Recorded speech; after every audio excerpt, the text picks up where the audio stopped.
your CV boots look like this. Got one over here, and then the other one has a big crack in it as well. Let's go ahead and get these fixed.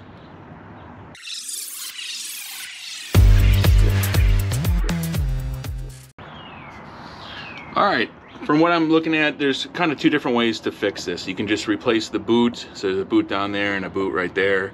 The boot set, I think, is around like 30 or so bucks, but I did the route of just buying whole new complete axles, like in this picture over here.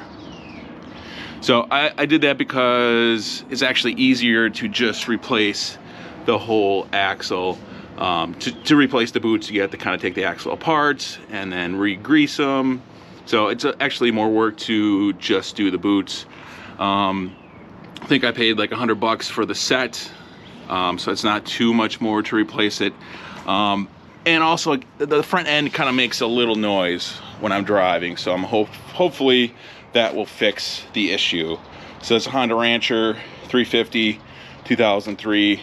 This is my first time replacing these axles, so let's see how easy it is. All right, got the wheel off. There's this Kessel nut with this clip, so go ahead and pull that off. We can get to this wheel here. All right, let's go ahead and pop that nut off. All right, now looking over at the back here, we got, it looks like an upper ball joint with the little clip in there with a Kessel nut, and then one down here. So I'm gonna take these two off and then see what it can free up. See what else we got to take off, but let's go ahead and do that. All right, then got the pin off. I'm undoing the top one. Hardest part so far was getting those little pins out, but this is unscrewing pretty nicely. So let's get this one out and then see if we can pop these ball joints. And there's a couple bolts here that hold this brake line in, so I'm gonna undo those to make a little more room to move this around when it's off.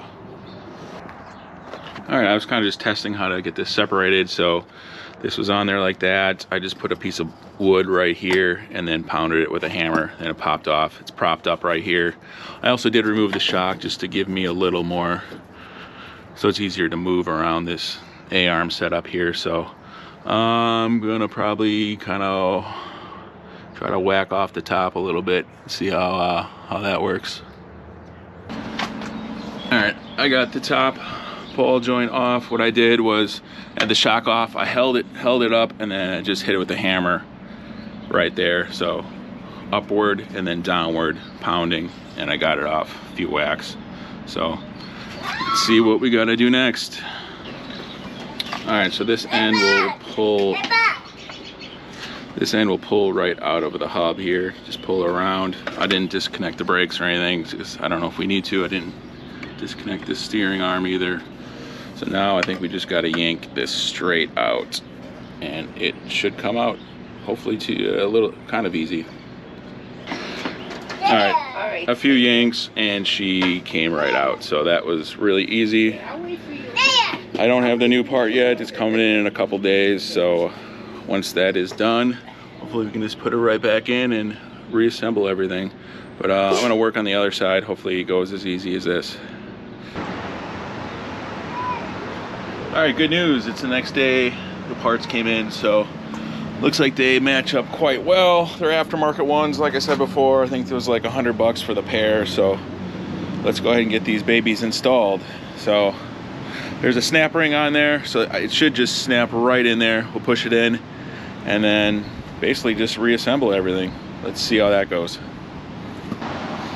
All right, so I kind of just found the groove. You gotta find the groove, and then I tapped it in with the hammer. And then once you have it in, it won't pull out like that. So that one should be in there. Let's go ahead and get this baby installed. So I think I'm gonna take off this nut and then push it through that hub there, and then we'll start connecting everything. All right, so that's pretty much basically it. The ball joints, I know they're hard to get off, but they slid right on. Got the nuts on. I'm gonna tighten those up. The hub's in there. yeah, everything is looking good. I'm just gonna reconnect the brake lines. I got the shock hooked back up, so let me tighten everything up. I'll do the other side quick. Also, while I was waiting, I changed that diff oil. So there's a drain bolt in the bottom, and then on the other side there's a fill cap. So you just drain it and then fill it until it comes out that top fill cap on the other side.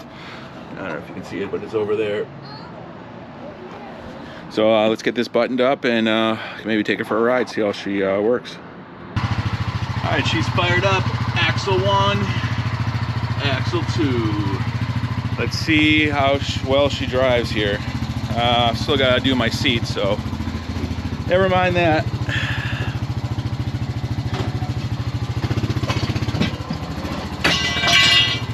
Don't mind that either.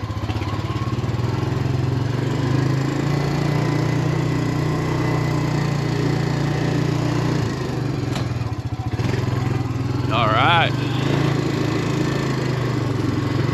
Yeah, before it was making like a really bad screeching sound from the front when I drove.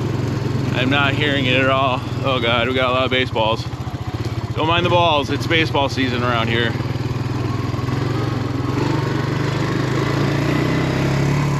Yeah, there we go. I'll take that.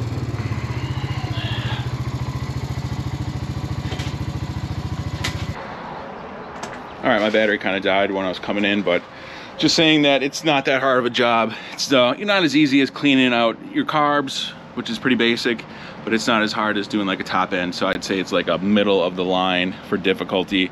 For me, probably the hardest part was getting those like cotter pins in and out. So with that being said, it's really not that difficult of a job. So if you're looking to do this on your machine, you know, I'd recommend it. You know, it probably took me 45 minutes to get them off and maybe like a half an hour to put everything back together. So, you know, a good 2 hours, I would say, especially for your first time. But yeah, machine's coming along. I got another video about all the fixes I did to this, but if you're looking to look at that, I'll link that at the end here. So thanks for watching, and we'll see you in the next one.